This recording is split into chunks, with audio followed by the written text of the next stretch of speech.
को बहुत बड़ा और कड़ा मैसेज दिया है। पीएम नरेंद्र मोदी ने आतंकवाद पर करारा प्रहार किया। पहलगाम में भारत की संस्कृति पर हमला किया गया, ये पीएम के शब्द हैं। ऑपरेशन सिंदूर नारी शक्ति के सामर्थ्य का प्रतीक है। ऑपरेशन सिंदूर आतंकवाद के खिलाफ सबसे बड़ा ऑपरेशन। पीएम ने कहा कि हमारी सेना ने दुश्मन के घर में घुसकर उसे मारा। पीएम ने यह भी साफ कर दिया कि गोली चलाओगे तो जवाब गोले से मिलेगा। सुनिए पीएम क्या कह रहे हैं। शक्ति पूजा में हम सिंदूर का अर्पण करते हैं और यही सिंदूर अब भारत के शौर्य का प्रतीक बना है। साथियों, पहलगाम में आतंकियों ने सिर्फ भारतीयों का खून ही नहीं बहाया, उन्होंने हमारी संस्कृति पर भी प्रहार किया है। उन्होंने हमारे समाज को बांटने की कोशिश की है और सबसे बड़ी बात, आतंकवादियों ने भारत की नारी शक्ति को चुनौती दी है। ये चुनौती आतंकवादियों और उनके आकाओं के लिए काल बन गई है, काल। ऑपरेशन सिंदूर आतंकवादियों के खिलाफ भारत के इतिहास का सबसे बड़ा और सफल ऑपरेशन है। जहां पाकिस्तान की सेना ने सोचा तक नहीं था, वहां आतंकी ठिकानों को हमारी सेना ने मिट्टी में मिला दिया। सैकड़ों किलोमीटर अंदर घुस करके मिट्टी में मिला दिया। ऑपरेशन सिंदूर ने डंके की चोट पर कह दिया है कि आतंकवादियों के जरिए छद्म युद्ध, प्रॉक्सी वॉर नहीं चलेगा।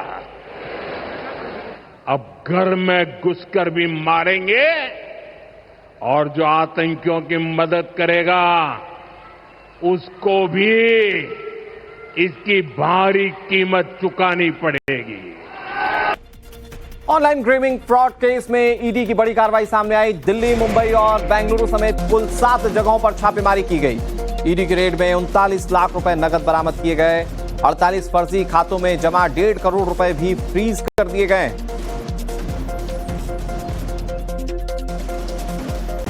और आगे नौसेना से आरोपी का इनडायरेक्ट कनेक्शन है। नेवी से जुड़ी निजी कंपनी में यह काम करता था। आरोपी रवि वर्मा को परिसर का बहुत आसानी से एक्सेस मिला हुआ था। फेसबुक से वो पाकिस्तानी लड़की के संपर्क में आया था। ये लड़की पाकिस्तानी खुफिया एजेंसी आईएसआई की एजेंट थी। 1 साल से दोनों के बीच चैटिंग हो रही थी और इस चैटिंग में कई सारे खुफिया राज जो आकलन किया जा रहा है, जो एस्टिमेट किया जा रहा है कि रवि ने उस पाकिस्तानी एजेंट को बताया। इन सब के बीच जब हमने आरोपी रवि वर्मा की मां से बातचीत की तो उन्होंने हनी ट्रैप वाली चाल के बारे में खुद बताया। उनका खुलासा आपको सुनाते हैं। उससे अपने कुछ अश्लील फोटो वीडियो दिखा के बगलाने की कोशिश करी थी, अपने जाल में फंसाने की कोशिश। हाँ जी सर, जी सर। क्या बताया था आपको? आप बताइए कि वो लड़की के बिहेवियर के बारे में, किस तरीके से वो लड़की बर्ताव करती थी इसके साथ। ये बताया, लड़का बताया है कि मम्मी मैं फेसबुक बंद कर दूंगा, मुझे ऐसे कोई लड़की है पूरा शरीर दिखा रही है, मुझे फंसाने की कोशिश कर रही है। उस दिन आया, मेरा बेटा रोया। ये भाई साहब, इनको सबको मालूम है हमारे घर का स्टोरी, आप जानते हो। जी जी जी, शुरू से ये लोग हमारे। ये कितने साल से पहले की बात है ये? अभी 1 साल हुआ। और पुलिस जो है कब से जांच कर रही है, कितने टाइम से? अभी 2 महीने से जांच कर रही है वो लोग। कभी उसने बताया कि रवि, ये बताया कि रवि कहाँ काम करता है, क्या काम करता है? कौन? रवि। हाँ, रवि बताया था ना मुझे। नौलडाग में मैं काम करता हूँ मम्मी। हाँ, क्या काम का काम करता हूँ, चैन ब्लॉक खींचने का, ये सब खींचने का। उसने कभी आपको बताया कि उसने गलती से जाने अनजाने में जानबूझकर उसने जो है कोई तस्वीरें, वीडियो जो है नेवल डॉग की, भारतीय नौसेना से जुड़ी कोई खुफिया जानकारियां उसने उस लड़की को पहुंचाई? नहीं, ये सब नहीं। आरोपी रवि वर्मा की मां ने बताया कि कैसे फेसबुक से दोनों की दोस्ती हुई, लेकिन इसका असली खेल तो इसके बाद शुरू हुआ था। यानी कि दोस्ती हो गई, उसके बाद जासूसी का खेल शुरू हुआ। मैं बस समझाता हूं आपको कि कैसे।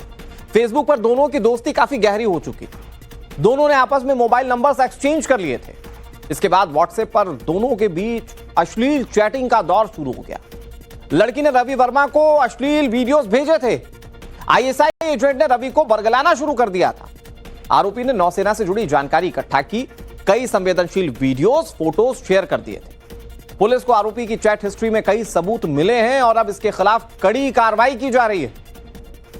सिंदूर के बाद देश भर में सुरक्षा एजेंसियों का जासूसों के खिलाफ जो है वो एक एक्शन जारी है और इसी एक्शन के तहत महाराष्ट्र एटीएस ने थाने के कलवा से एक संदिग्ध जासूस को गिरफ्तार किया है। इस मामले की जांच में महाराष्ट्र एटीएस के साथ अब थाने पुलिस भी जो है वो जुट चुकी है। मिली जानकारी के मुताबिक 27 वर्षीय रवि वर्मा ये आरोपी का नाम है, जो नौदल में काम करता था और उससे वहां इजी एक्सेस था नौसेना के प्रीमाइसेस में जाने का। आरोप यह है कि 1 साल पहले रवि वर्मा फेसबुक के जरिए किसी एक पाकिस्तानी लड़की के संपर्क में आया। दरअसल ये एक हनी ट्रैप था और ये लड़की कोई और नहीं बल्कि पाकिस्तानी इंटेलिजेंस ऑपरेटिव पीआईओ यानी आईएसआई की एक एजेंट थी। इस लड़की ने पहले उसे अपने दोस्ती में फंसाया, उसके बाद में मोबाइल नंबर एक्सचेंज होने के बाद फेसबुक पर उनकी दोस्ती आगे बढ़ी। आपस में कुछ अश्लील फोटो वीडियो जो है वो साझा किए जाने लगे। इसी के साथ जो है इस लड़की ने रवि वर्मा को आरोप के मुताबिक अपने जाल में बरगलाया, फंसाया और उसी के बाद रवि वर्मा भारतीय नौसेना से जुड़े हुए कई सारे गंभीर खुफिया जानकारियां व्हाट्सएप के जरिए वो साझा करने लगा इस पाकिस्तानी एजेंट के साथ। इधर जासूसी के आरोप में कासिम नाम के एक शख्स को भी गिरफ्तार किया गया और इस कासिम की गिरफ्तारी के बाद पाकिस्तान के लिए जासूसी करने वाले नेटवर्क का बड़ा खुलासा हुआ। कासिम के पाकिस्तान जाने का वीडियो सामने आया। जासूस कासिम 2 बार पाकिस्तान गया था। 3 महीने में 2 बार यह पाकिस्तान जा चुका था। कासिम ने पाकिस्तानी यूट्यूबर को इंटरव्यू भी दिया था। कासिम ने पाकिस्तान के प्रति अपना प्रेम उस इंटरव्यू में बताया था। कासिम ने आईएसआई के लिए जासूसी की ट्रेनिंग ली थी, जो सूत्र बता रहे हैं। कासिम हरियाणा के मेवात का रहने वाला है। टाइम्स नाउ नवभारत के संवाददाता अभिषेक राज की यह रिपोर्ट आपको दिखाते हैं। दिल्ली पुलिस की स्पेशल सेल ने भरतपुर इलाके के मेवात इलाका जो है वहां से कासिम को गिरफ्तार किया है। पाकिस्तान के लिए जासूसी मामले में कासिम की गिरफ्तारी हुई है।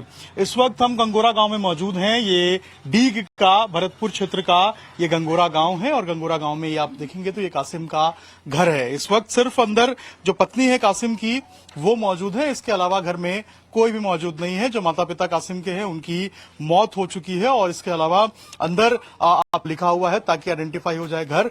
और बताया जा रहा है कि दिल्ली पुलिस की स्पेशल टीम पहुंची थी यहां पे और उसके बाद कासिम की जो गिरफ्तारी है वो यहां से की गई थी। पूछताछ हुई और उसके बाद पूछताछ के बाद जो गिरफ्तारी है वो की गई। कासिम के एक और भाई है वो भी अभी जो है बाहर है, ये पता चला है। अभी तक कोई जानकारी नहीं मिल पाई है और लगातार जो जांच है वो की जा रही है। लेकिन जो लोग हैं वो क्या कह रहे हैं, आसपास के जो इलाके के लोग हैं, जो घर के बगल के लोग हैं, उनसे बात करते हैं। कासिम यहीं रहता था, इधर से ले जाते 1 घंटे के लिए पहाड़ी थाने चलो, पहाड़ी थाने चलने के बाद इधर वापस आ जाएगा। वापस जाएगा उसके बाद जी अपने साथ रह गए दिल्ली। उसके बारे में हम उससे बाद में हम कुछ नहीं पता। यानी कि भारत के खिलाफ जासूसी करने वालों की अब खैर नहीं। लेकिन अब आगे आपको बताने जा रहे हैं कि फिरोजाबाद